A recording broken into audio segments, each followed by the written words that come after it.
In Congress, July 4th, 1776, the unanimous declaration of the 13 United States of America. When in the course of human events it becomes necessary for one people to dissolve the political bands which have connected them with another, and to assume among the powers of the earth the separate and equal station to which the laws of nature and of nature's God entitle them, a decent respect to the opinions of mankind requires that they should declare the causes which impel them to the separation. We hold these truths to be self-evident, that all people are created equal, that they are endowed by their Creator with certain inalienable rights. Among these are life, liberty, and the pursuit of happiness. That to secure these rights, governments are instituted among them, deriving their just powers from the consent of the governed. That whenever any form of government becomes destructive to these ends, it is the right of the people to alter or abolish it, and to institute new government, laying its foundation on such principles and organizing its powers in such form as to them shall seem most likely to affect their safety and happiness. Prudence, indeed, will dictate that governments long established should not be changed for light and transient causes, and accordingly all experience hath shown that mankind are more disposed to suffer, while evils are sufferable, than to right themselves by abolishing the forms to which they are accustomed.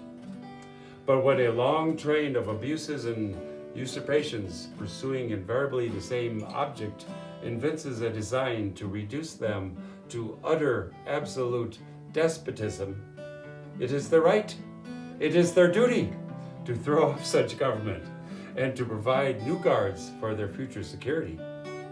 Such has been the patient suffrage of these colonies, and such is now the necessity which constrains them to alter their former systems of government. The history of the present King of Great Britain is a history of repeated injuries and usurpations, all having in direct object the establishment of an absolute tyranny over these states. There's a whole list. In every stage of these oppressions, we have petitioned for redress in the most humble terms. Our repeated petitions have been answered only by repeated injury. A prince whose character is thus marked by every act which we may define a tyrant is unfit to be a ruler of a free people. Nor have we been wanting in attentions to our British brethren.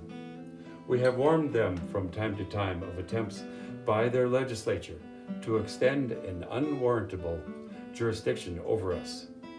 We have been reminded them of the circumstances of our immigration and settlement here.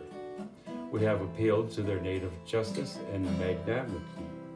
We have conjured them by the ties of our common kindred to disavow these usurpations, which would inevitably interrupt our connections and correspondence.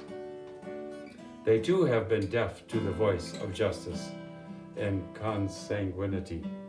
We must therefore acquiesce in the necessity which denounces our separation, and hold them as we hold the rest of mankind, enemies in war and peace, friends.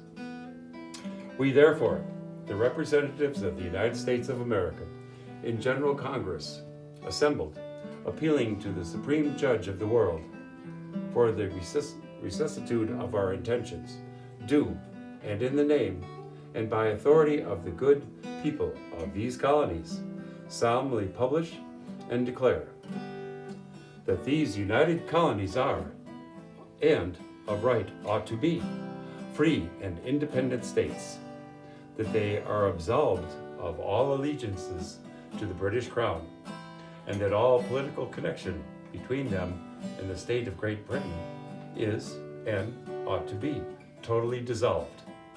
And as free and independent states, they have full power to levy war, conclude peace, contract alliances, establish commerce, and do all the other acts and things which independent states may of right do.